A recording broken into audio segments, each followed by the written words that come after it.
Hi there, we're here at the Natural Products Expo West in Anaheim, California, 2014. I'm here with Ken Roseboro, who is the editor of the Organic and Non-GMO Report. Hi, Ken.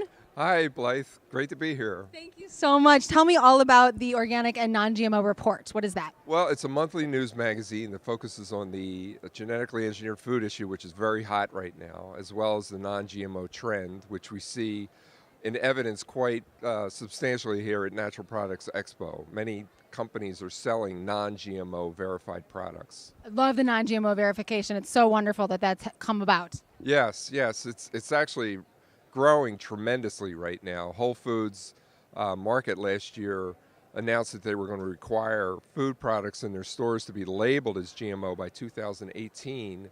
So that. Why does it take that long? Sorry to interrupt.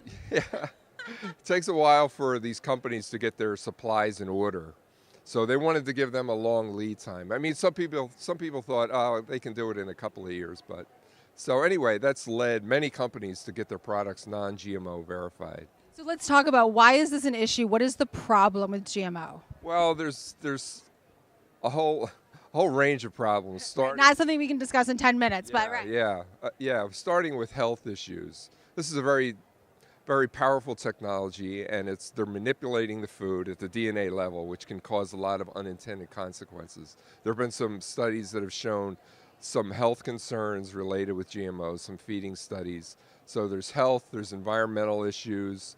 Farmers are using a lot more herbicides with GMO crops now, which is causing environmental problems. I live in Iowa, and we're seeing Roundup herbicide sprayed everywhere. It's in the air, it's in the water, in the streams, so there's that. There's also concerns about GMO crops can cross-pollinate with organic crops, so it can contaminate organic crops and cause losses to organic farmers. So there's a whole range of issues. And there's seed domination, that's another thing. The biotechnology companies, the companies that are producing the GMO crops, have a monopoly on seed. There's something like 5 companies that own more than 60% of the seed in the world. So there's a whole range of problems. And they're making GMO seeds, and so it's a problem too. It's like, are the organic seeds going to be available 50 years from now? Exactly, yeah. There's real concerns about the seed supply and having sufficient supplies of organic and non-GMO seed. Fortunately, there are a lot of companies which are here who are working on that very issue to make sure that we have good seed, organic seed for organic and non-GMO food production. Thank goodness. And you mentioned the seed domination, and these organic farmers that are getting the contamination of the GMO seed, they're even being sued by some of these seed companies for having their seed. And they're like, we don't want, because you have to pay licenses to use these seeds, and it's like they don't want it, and yet they're being sued. What do you think about that? Yeah, it's crazy. The biotech companies, they patent their seed, which a lot of people have, it seems crazy because seed is the foundation of our food supply. It's a shared resource, but these companies look at it as intellectual property. So when they suspect that a farmer is saving their patented seed, seed saving is an age-old tradition among farmers to save. The design of the seed, isn't it, to reproduce itself? That's right. the universal design. Exactly, yeah. So the biotech companies will sue farmers who save the seed, and they'll take them to court. It's happened hundreds of times. So that's another whole issue of the problems with this technology. And the problems of the consumer that doesn't know that they're contributing to this technology because we don't have labeling. They're contributing to these companies being able to be bullies in this way, unintentionally contributing. Exactly, yeah. That's why there's a big demand right now for mandatory GMO labeling. There was an educational session here on Thursday with some experts talking about this. So there's labeling initiatives at the state level.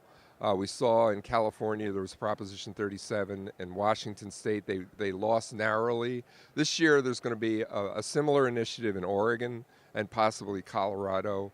There's also bills in Vermont. It looks like Vermont may pass a labeling law. So consumers are waking up to this issue because right now they don't know that their foods contain genetically engineered ingredients, but more people are becoming aware of this and saying, hey, we want to know if these GMOs are in our foods. So that's why there's a big push for labeling.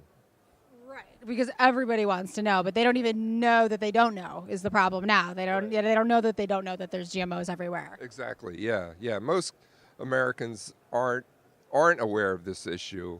You know, and you talk about GMOs, and they just kind of their eyes glaze over because it's a very complex topic, you know, to get into. So, but And people want to assume that the food is healthy. I mean, it's like, of course it's healthy. If I can buy it in a grocery store, it's healthy. And that's not true. Wouldn't you say? Right. Yeah, exactly. I mean, 70 to 80, up to 80% of the foods contain ingredients from GMOs. And this GMO trend has led a company like General Mills, you know, huge food manufacturer, to take GMOs out of Cheerios. Yay! So Cheerios are now non-GMO. And they should be. Exactly, yeah, as well as grape nuts, you know, post-grape nuts. Right. So the big food companies are seeing this consumer demand for labeling, transparency. That's the big thing that's pushing it, transparency. People want to know where their food is coming from, who's making it, and if it has GMOs. And the food companies are seeing this and they're responding, which is a good thing. Thank goodness. And your publication helps a lot with that. So thank you very much for that. Oh, you're welcome. Quick question. So you're from Iowa, you said, and you see a lot of contamination there. Is that part of what made you get into this field, or how did you get into this field? How did it personally affect you? Well, I just had, when I first heard about genetically engineered foods, something struck me. It doesn't sound too good. And the more I looked into it, the more I realized, boy, this could be a real problem, because it's like I said before, it's a very powerful technology, manipulating the DNA, and so it kind of, my passion fueled, you know, my interest in this and led me to start this publication. Well, thank you for that. And where can people find your publication, the Organic and Non-GMO Report? We have a website, www.non-gmoreport.com. We also have another website, non-gmosourcebook.com. That lists suppliers of non-GMO seeds, grains, ingredients, food products, and animal feed. So it's like a resource for where people and food companies, farmers can find non-GMO products. That's wonderful. And is there anything else that you'd like to say to the consumer in closing? Well, I would encourage people to become more aware of this issue, to become educated, to get involved in labeling, to back labeling initiatives in your state and also at the federal government, and let your elected officials know that you want mandatory labeling, and to eat organic. Organic is the best way to avoid GMOs, and also non-GMO project verified products. Thank you so much. Yes, and guys, don't be fooled by those non-labeling initiative commercials that you will see around voting time. Don't be fooled by those. Thank you so much, Ken. Really appreciate your position in the marketplace and in the consumer world. Thank you. Thank you, Blythe. Thanks. Please subscribe to our channel and like this video if you enjoyed it. For more on our 5-minute recipes for health, happiness, and beauty, visit BlytheNaturalLiving.com.